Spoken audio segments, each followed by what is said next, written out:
Good evening everyone. आज की हमारे इस वीडियो का टॉपिक है UK spouse visa, specially entry clearance visa जो कि आउट ऑफ कंट्री से अप्लाई किया जाता है on the basis of British spouse और द स्पॉन्सर। इस वीज़ा कैटेगरी में जो कुछ ज़्यादा इम्पॉर्टेंट चीज़ें हैं वो ये देखना बड़ा ज़रूरी है कि जो मैरिज है वो रजिस्टर्ड हो as per the laws of that country जहाँ से एप्लीकेंट ने वीज़ा अप्लाई करना है। फॉर एग्ज़ाम्पल, अगर पाकिस्तान से वीज़ा अप्लाई किया जा रहा है, इंडिया से, बांग्लादेश से या ऐसे एशियन कंट्री से अप्लाई किया जा रहा है जहाँ पे मैरिज जो है वो रिलीजियसली भी रजिस्टर्ड होती है और सिविल मैरिजेस भी रजिस्टर्ड होती हैं with in the government level. तो ऐसे तमाम केसेस के अंदर वो मैरिज का जो सर्टिफिकेट है उसके ऊपर गवर्नमेंट ऑफिशियल स्टैंप होना बहुत ज़रूरी है। किसी भी मैरिज सर्टिफिकेट को वैलिड होने के लिए और किसी स्पाउस वीज़ा एप्लीकेशन के लिए ये इम्पॉर्टेंट है कि अगर वो मैरिज सर्टिफिकेट नेटिव लैंग्वेज में है तो उसको इंग्लिश में ट्रांसलेशन किया जाना बहुत ज़रूरी है। तो सबसे जो इम्पोर्टेंट डॉक्यूमेंट है वो मैरिज सर्टिफिकेट है। मैरिज सर्टिफिकेट पर जो दूसरा इम्पोर्टेंट डॉक्यूमेंट है वो इंग्लिश लैंग्वेज सर्टिफिकेट है। अभी करंटली जो है उसकी जो रिक्वायरमेंट है वो CFER लेवल जो है वो A1 है, जो कि very basic English language certificate है।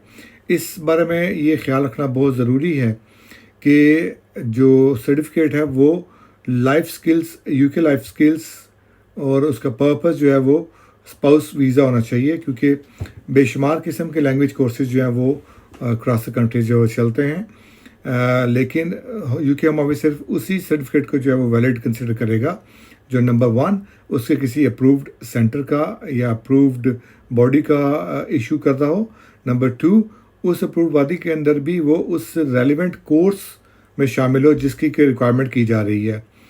तो इस बात का ख्याल रखना बहुत ज़रूरी है कि जो लैंग्वेज टेस्ट सर्टिफिकेट है वो क्राइटेरिया को मीट करता हो। थर्डली जो इम्पोर्टेंट चीज़ है वो थर्ड वर्ल्ड कंट्रीज़ के अंदर ख़ास तौर पे TB टेस्ट सर्टिफिकेट है, वो भी जो है लेना बहुत ज़रूरी है एप्लीकेंट के लिए।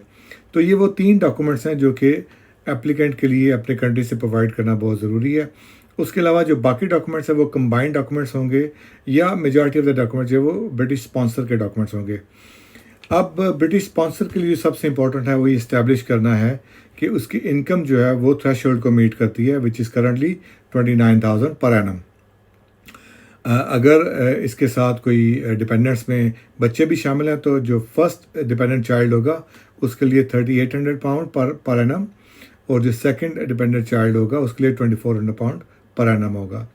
तो ये इनकम थ्रेशोल्ड है जिसको आपको मीट करना है।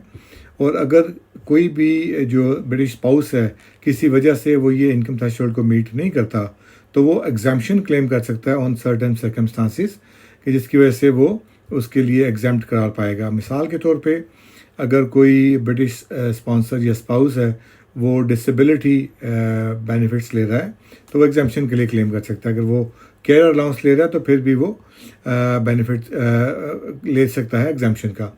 इसका और मल्टीपल कैटेगरीज है जिनके अंदर ये एग्जाम्पशन क्लेम किया जा सकता है। उसके अलावा अगर कोई नॉर्मल सिचुएशन हो तो उसमें थ्रेशोल्ड को मीट करना बहुत ज़रूरी होगा। ये इसलिए है ताकि यूके गवर्नमेंट ये मेक श्योर करेगी कि जो डिपेंडेंट स्पाउस जो है वो आउट ऑफ कंट्री से यूके ट्रैवल करके आएगा वो पब्लिक फंड्स के लिए कोई लायबिलिटी क्रिएट नहीं करेगा और जो उसका जो स्पाउस है, यूके स्पाउस है, वही उसके तमाम अखराजात को जो है वो अफोर्ड करने के एहलियत रखता होगा। तो इनकम थ्रेशोल्ड के बाद जो सबसे इम्पॉर्टेंट दूसरा डॉक्यूमेंट है वो डॉक्यूमेंट है अकोमोडेशन। तो सूटेबल अकोमोडेशन का होना बहुत ज़रूरी है। जाहिर सी बात है अगर खाली स्पाउस है तो ऑफ कोर्स एक 1 bedroom house should be enough. अगर स्पाउस के अलावा अगर बच्चे हैं तो बच्चों की उम्रों के लिहाज से, फॉर एग्जांपल अगर बच्चे की उम्र 10 साल से ज़्यादा है तो बच्चों के लिए सेपरेट कमरे का होना बड़ा ज़रूरी है। तो उसी लिहाज से आपको अकोमोडेशन का अरेंजमेंट करना होगा जिस लिहाज से आप अपने डिपेंडेंट्स को अप्लाई करेंगे। थर्डली फिर इसके बाद आ जाती है जो यूके में कम्युनिकेशन बिटवीन द पार्टनर्स। अब ज़ाहिर सी बात है कि ये इस्टेब्लिश करना बहुत ज़रूरी है कि जो मैरिज जो है जेन्युइन है उसके लिए मैरिज सर्टिफिकेट जो है वो सफिशिएंट नहीं होगा। उसकी कंटिन्यूटी, रिलेशनशिप की जेन्युइननेस और उसकी जो बॉन्डिंग है, उसकी जो स्ट्रेंथ है उसको इनकॉर्पोरेट करने के लिए जो कम्युनिकेशन है बिटवीन द पार्टनर्स वो भी डिस्क्लोज करना पड़ती है।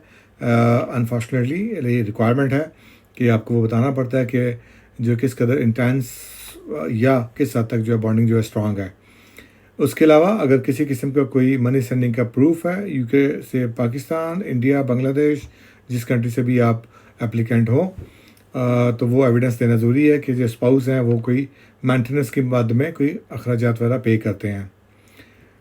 नंबर नेक्स्ट पे आ जाता है कोई भी फर्दर फोटोग्राफिक एविडेंस जो कि वेडिंग की सेरेमनी को कवर करते हो, या उसके बाद अगर पार्टनर्स की आपस में जो मीटिंग रही है, इकट्ठे रही है, और वो किसी भी कंट्री में वो इकट्ठे रहे हैं, तो उसका जो भी प्रूफ हो फोटोग्राफिक एविडेंस की सूरत में, या अगर कहीं पे होटल रेजिडेंस हैं या कहीं और आपने आउट ऑफ कंट्री कहीं पे आप लोग इकट्ठे रहे हैं, या इन कंट्री भी कहीं पे इकट्ठे रहे हैं, तो आप उसका भी एविडेंस दे सकते हैं रिलेशनशिप की बॉन्डिंग को स्ट्रॉन्ग और उसकी स्ट्रेंथ शो करने के लिए। सो ये मिनिमम रिक्वायरमेंट्स हैं जो कि आपको मीट करनी होंगी British spouse visa application file करने के लिए। इसमें जो कुछ स्टैंडर्ड केसेस हैं वो उसमें तो इन्फॉर्मेशन काफ़ी है। अगर कहीं पे कोई कम्प्लेक्सिटी है, जैसे कि अगर कोई one of the spouses has been previously married, तो उसको फिर डिवोर्स सर्टिफिकेट देना पड़ेगा साथ। और अगर शादी जो है, डिवोर्स जो है वो यूके में हुई है, तो उसके लिए डिक्री एब्सोल्यूट होगी। अगर आउट ऑफ द कंट्री है तो उसके लिए जो तलाकनामा या डिवोर्स सर्टिफिकेट उस कंट्री का जो गवर्नमेंट का जो इशूड करता है वो चाहिए होगा। इसके अलावा अगर कोई और कम्प्लेक्स इश्यूज़ हैं, मिसाल के तौर पे अगर किसी स्पाउस के पास पहले से कोई बच्चे हैं और उनके लिए उनको वो भी साथ डिपेंडेंसी अप्लाई करनी है, तो उसके लिए उसी कंट्री का जो गार्डियनशिप सर्टिफिकेट है वो चाहिए होगा विद द कोर्ट ऑर्डर, जिसमें बच्चों को आउट ऑफ कंट्री लेके जाने की परमिशन हो। तो ये डिपेंड करता है कि अगर कम्प्लेक्सिटी आपके केसेस के अंदर क्या है, उसके मुताबिक आपको ये डॉक्यूमेंट्स जो हैं वो अटैच करने होंगे। मैंने बड़ा क्विकली इसको जस्ट स्किम थ्रू किया है। अगर आपको स्पाउस वीज़ा की वजह से कोई भी क्वेश्चंस हो तो आप मुझे टेक्स्ट में या कमेंट्स में मुझे लिख सकते हैं। मैं कोशिश करता हूँ इस वीडियो के एंड के अंदर जो बेसिक रूल्स हैं और रिक्वायरमेंट्स हैं उनका एक नोट जो है वो साथ इसके साथ अपेंड कर दूँ, ताकि आपके लिए समझने में आसानी रहे। मिलते हैं अगली वीडियो में, तब तक के लिए शब बखैर।